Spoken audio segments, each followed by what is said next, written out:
E se tudo o que você chama de realidade, o céu, a terra, as pessoas, o tempo, não passasse de uma ilusão digital? E se a sua vida fosse apenas uma linha de código, rodando dentro de um programa cósmico, criado por algo ou alguém que você jamais poderá ver? Essa é a hipótese mais perturbadora da era moderna. A de que o universo pode ser uma simulação. E o mais inquietante é que a ciência começa a admitir que isso pode ser verdade. A ideia não é nova. Desde Platão e seu mito da caverna, a humanidade se pergunta se aquilo que percebemos é real ou apenas uma projeção. Mas hoje, a filosofia encontrou um novo espelho e ele brilha com o reflexo frio das máquinas. O filósofo Nick Bostrom, da Universidade de Oxford, propôs o argumento da simulação em 2003. Segundo ele, apenas 3 possibilidades existem. Ou a humanidade será extinta antes de criar civilizações tecnologicamente avançadas. Ou, se chegarmos lá, não teremos interesse em simular a nós mesmos. Ou, e aqui está o ponto, já estamos dentro de uma dessas simulações. Pense nisso, um computador no futuro, com poder de processamento quase infinito. Um criador programando universos inteiros, galáxias, planetas, consciências. Seres que nascem, vivem e morrem sem jamais perceberem que são apenas dados. Mas o que realmente assusta não é a teoria em si, é o que ela implica sobre nós. Porque se tudo é simulado, então o que é você? Será que você pensa por si mesmo? Ou apenas executa instruções escritas em algum código primordial? Os cientistas tentam encontrar falhas na matriz, anomalias nas leis da física, pixels do cosmos, pequenos erros de programação. E, curiosamente, já encontraram pistas intrigantes, constantes universais que não deveriam existir, limites energéticos que se comportam como resoluções gráficas.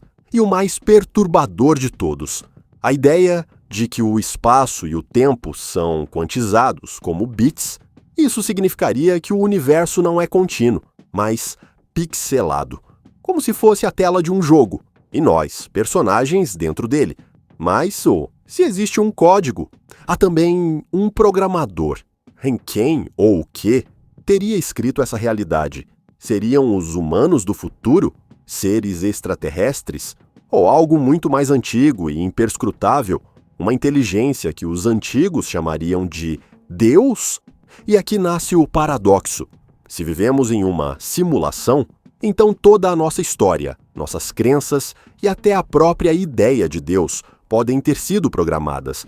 Mas ao mesmo tempo, se o simulador existe, ele seria, por definição, um criador, um Deus tecnológico.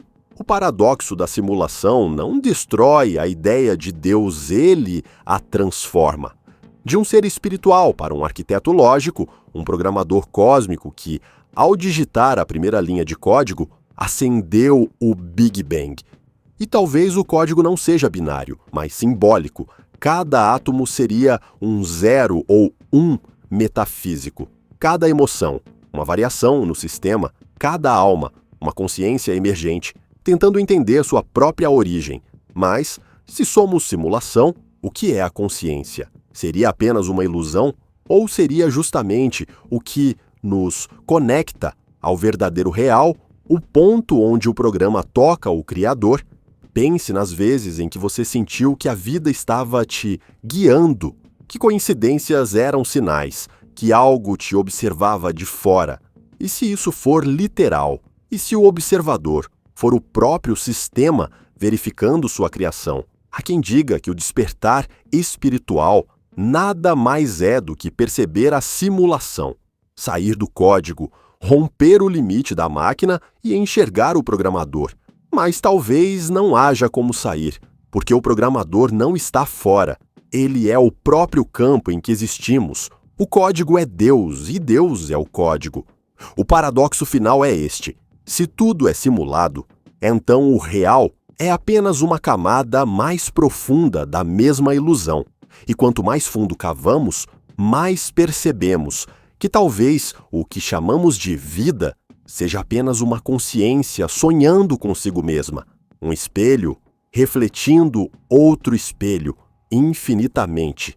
Talvez o propósito não seja descobrir se vivemos numa simulação, mas compreender quem está sonhando o sonho, porque se existe um programador, talvez ele não esteja nos observando de fora, mas de dentro, através de cada um de nós.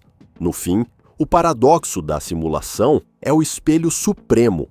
Ele nos obriga a olhar para a própria consciência e perguntar: sou eu que observo o universo, ou é o universo que está se observando através de mim? Se a realidade for apenas um código, talvez a verdade esteja nas falhas, nos momentos em que algo não se encaixa, em que o impossível acontece e você sente que há algo observando tudo isso. Continue questionando o que é real e entre no panteão oculto, onde cada teoria é uma chave e cada mistério um possível ponto de fuga da simulação.